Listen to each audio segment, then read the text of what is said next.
ಇವತ್ತೇನು ಈ ಗ್ರಂಥಾಲಯದಲ್ಲಿ ನಾವು ಇದ್ದೀವಿ, ಈ ಗ್ರಂಥಾಲಯ ನಿರ್ಮಾಣ ಮಾಡಿದ್ರು ಕೂಡ ಸಾಕಷ್ಟು ಪತ್ರಗಳನ್ನು ಕೊಟ್ಟು ಇಲ್ಲಿ ಕಟ್ಟಲಿ, ಸಾಕಷ್ಟು ಜನ ಓದಲಿ, ಹುಡುಗರುಗಳು ಎಲ್ಲ ಜ್ಞಾನಾರ್ಜನೆ ಮಾಡಲಿ ಅನ್ನೋತಕ್ಕಂಥ ಒಂದು ಆಶಯನ ಇಟ್ಕೊಂಡು ಪಾಪ ಕೆಲಸ ಮಾಡಿದ್ರು.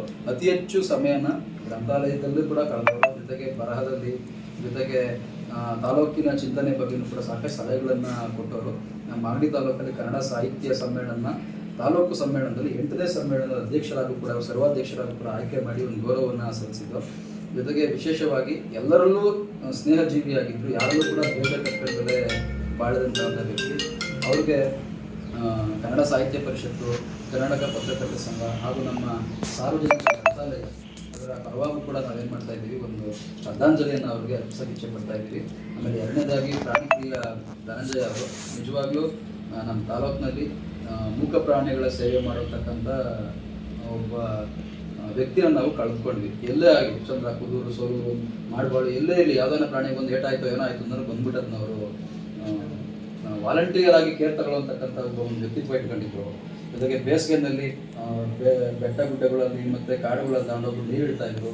ಜೊತೆಗೆ ಹಣ್ಣು ಹಂಪಲನ್ನು ಕೊಟ್ಟು ಪ್ರಾಣಿಗಳನ್ನು ಸಂತೈಸ್ತಾ ಇದ್ರು. ಅಂಥ ವ್ಯಕ್ತಿನೂ ಕೂಡ ಹೃದಯಾಘಾತದಿಂದ ದೈವಾಂತ ಮಾಡಿದ್ರು. ಇಬ್ಬರು ಕೂಡ ಸಮಾಜಮುಖಿಯಾಗಿ ಬದುಕುವವರು, ಸಮಾಜಮುಖಿಯಾಗಿ ನಮ್ಮ ತಾಲೂಕಿಗೆ ಮಾದರಿಯಾಗಿರುವಂತಕ್ಕಂಥ ವ್ಯಕ್ತಿಗಳು. ಅದಕ್ಕೋಸ್ಕರ ನಾವು ಪತ್ರಕರ್ತರ ಸಂಘ ಆಗಿರ್ಬೋದು, ಕನ್ನಡ ಸಾಹಿತ್ಯ ಪರಿಷತ್ ಆಗಿರ್ಬೋದು, ಸಾರ್ವಜನಿಕ ಗ್ರಂಥಾಲಯ ಇಲಾಖೆಯಿಂದ ಈ ಸಂದರ್ಭದಲ್ಲಿ ನಾವು ಒಂದು ಶ್ರದ್ಧಾಂಜಲಿಯನ್ನು ಸಲ್ಲಿಸ್ತಾ ಇದ್ದೀವಿ. ಇದಾದಮೇಲೆ ಸರ್ವಂತ ಮಾತಾಡ್ತಾರೆ, ಮಾತಾಡಿ ಅವ್ರಿಗೊಂದು ಮೌನವನ್ನು ಮಾಡಿ ನಾವು ನಮ್ಮ ಈ ಸಭೆಯನ್ನು ಮುಗಿಸೋಣ. ಮಾತಾಡ್ತೀವಿ ಸರ್. ಆತ್ಮೀಯ ಎಲ್ಲ ಇದ್ದಾರೆ. ಇವತ್ತು ನಮ್ಮ ಏನು ರಾಮಚಂದ್ರಯ್ಯನವರು ಸಾಕಷ್ಟು ಸೇವೆಯನ್ನು ಮಾಡಿದ್ದಾರೆ. ಅವರು ಗ್ರಂಥ ಭಂಡಾರ ಅಂತಲೇ ಹೇಳ್ಬೋದು. ವಿಚಾರವಾದಿಗಳು, ಸಜ್ಜನರು, ಸರಳರು. ಯಾಕೆಂದರೆ ಅವರು ಭಾಳಷ್ಟು ಅವ್ರ ಮನೆಯಲ್ಲೇ ಸಾಕಷ್ಟು ಪುಸ್ತಕಗಳನ್ನ ಇಟ್ಕೊಂಡಿದ್ದಾರೆ. ಈ ಗ್ರಂಥಾಲಯದಲ್ಲಿ ಎಷ್ಟು ಪುಸ್ತಕಗಳಿದೆಯೋ ಅಷ್ಟು ಅವ್ರ ಮನೇಲಿ ಪುಸ್ತಕಗಳಿದೆ. ತುಂಬ ಓದ್ತಿರು, ಯಾವಾಗಲೂ ಅಧ್ಯಯನ ಮಾಡ್ತಿರು. ಅವರು ಡಿಗ್ರಿ ಕಾಲೇಜಲ್ಲಿ ಲೆಕ್ಚರರ್ ಆಗಿ ಕೆಲಸ ಮಾಡಿದರು ಒಬ್ಬ ದಿವಸ. ಹಾಗಾಗಿ ನಿಜವಾಗ್ಲೂ ಅವ್ರನ್ನ ಇವತ್ತು ನಮ್ಮೆಲ್ಲ ಅಗಲಿದ್ದಾರೆ.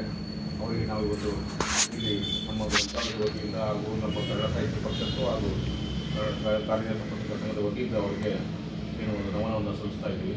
ಅದೇ ರೀತಿ ನಮ್ಮ ಧನಂಜಯ ಪ್ರಾಣಿಪ್ರಿಯ ಅಂತಲೇ ಹೆಸರವರು. ಏಕೆಂದರೆ ಅವರು ಭಾಳಷ್ಟು ಏನು ಸರಳವಾಗಿಯೂ ಸಹ, ತುಂಬ ಬಡತನದಲ್ಲಿ ಬೆಳೆದರೂ ಸಹ ಪ್ರಾಣಿಗಳ ಪಾಲೆ ತುಂಬ ವ್ಯಾಮೋಹ.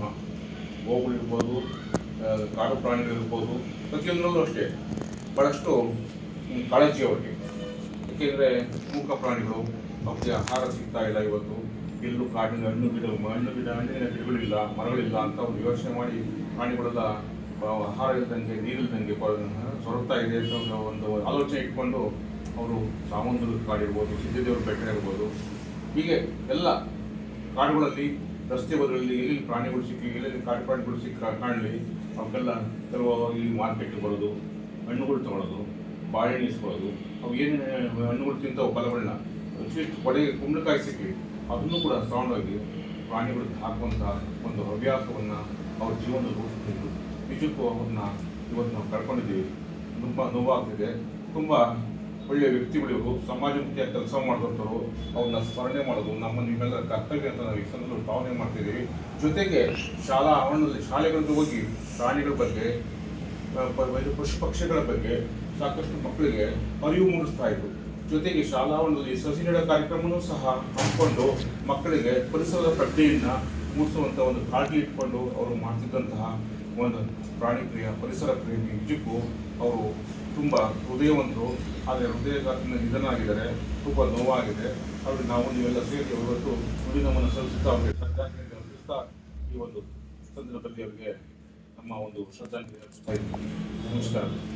ರಾಮಚಂದ್ರಯ್ಯವರು ಮತ್ತು ಧನಂಜಯವರು ಈ ಸಮಾಜದ ಆಸ್ತಿ ಇದ್ದಂಗೆ. ರಾಮಚಂದ್ರಯ್ಯವರು ಮಗು ಸ್ವಭಾವ ಹೊಂದಿದ್ರು, ಎಲ್ಲರನ್ನೂ ಒಂದೇ ರೀತಿಯಲ್ಲಿ ನೋಡ್ಕೊಂಡು ಹೋಗ್ತಿದ್ರು. ಇವರಿಬ್ಬರು ಹೃದಯದಿಂದ ನಿಧನ ಆಗಿರೋದು ನಮ್ಮೆಲ್ಲರ ತುಂಬ ನಷ್ಟ ಉಂಟಾಗಿದೆ. ಇಂಥವ್ರು ಮತ್ತೊಮ್ಮೆ ಹುಟ್ಟಿ ಬರಲಿ, ಈ ಸಮಾಜಕ್ಕೆ ಮತ್ತಷ್ಟು ಶಕ್ತಿ ತುಂಬುವಂಥ ಕೆಲಸ ಮಾಡಲಿ ಅಂತ ಈ ಸಂದರ್ಭದಲ್ಲಿ ಹೇಳ್ತಾ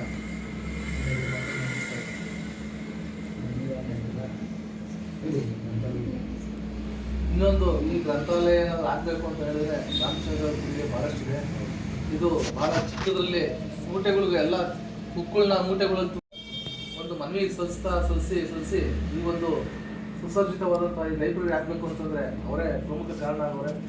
ಈ ಸಂದರ್ಭದಲ್ಲಿ ಒಂದು ನಿಮಿಷ ಮೌನಾಚರಣೆ ಮಾಡಿ ಅವ್ರ ಶಾಂತಿಯನ್ನು ಕೋರೋಣ ಅಂತ ಹೇಳ್ತಾರೆ. ಎಲ್ಲರೂ ಒಂದು ನಿಮಿಷ ಅವರಿಗೆ ಅವರ ಆತ್ಮಕ್ಕೆ ಭಗವಂತ ಚಿರಶಾಂತಿಯನ್ನು ಕಲ್ಪಿಸಲಿ, ಸನ್ಮಂಗಳವನ್ನು ಅವರಿಗೆ ಕಲ್ಪಿಸಲಿ ಅಂತ ಹೇಳಿ ಧನಂಜಯ ಅವ್ರಿಗೆ ಮತ್ತು ರಾಮಚಂದ್ರ ಅವ್ರಿಗೆ 1 ನಿಮಿಷಗಳ ಕಾಲ ಮೌನ ಆಚರಣೆ.